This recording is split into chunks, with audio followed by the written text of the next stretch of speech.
Next specific example is ethics in a digital age. So this is something that's very, very important because things are changing rapidly in terms of digital information and technology. So thinking about professional competence and due care, first of all, this is what ACCA thinks is at most risk in the digital world because we've got new systems, new platforms, new ways of doing things, and things are changing, as I said, all the time. So accountants need to be able to deal with large amounts of data. There's huge amounts of data now flowing from organisations, and also must keep up to date. So this is where your CPD comes in and that professional competence, keeping up to date.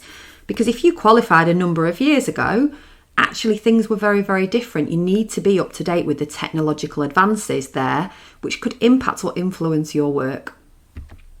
And failure to do so could lead to a loss of reputation or even financial damage. Cybersecurity next. So the most common impact of a breach in cybersecurity is data theft. We'll all have heard of companies that have had data thefts, data breaches, and information has become publicly available that should have been securely held. There is a lot of data held by organisations. You have internal data, so things like relating to employees, and external data, things relating to your customers, for example.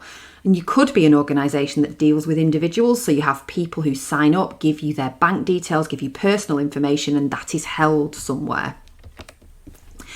Data theft can impact organisations in many ways. It can damage reputations, there can be legal consequences, and financial losses. There can be really big issues around data thefts.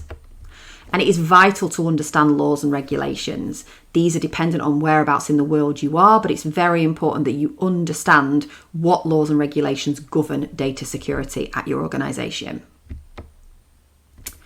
In terms of data theft, something that's quite common is a ransomware attack. That's where data is stolen and the organisation that's stolen the data asks for a ransom to give it back. That can definitely compromise ethical principles.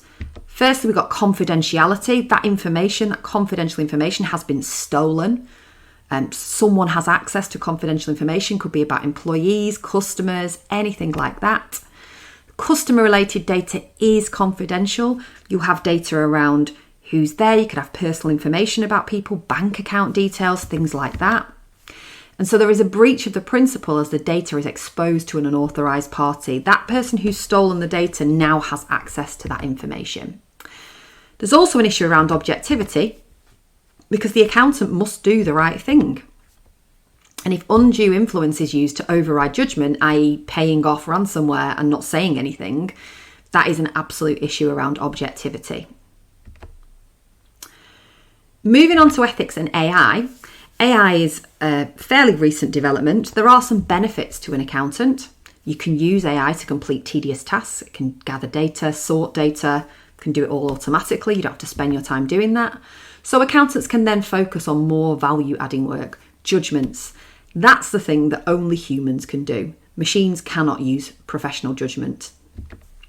And it can also help reduce the risk of fraud because AI can audit patterns very, very quickly and can flag anything that doesn't fit within a certain model. So it's quite a good way of identifying any potential fraud.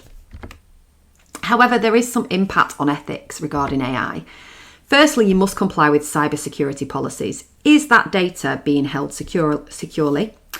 Is there a third party that you're dealing with in terms of AI, or have you developed something in-house? How do we know that that data is securely stored if we're running it through lots of different systems?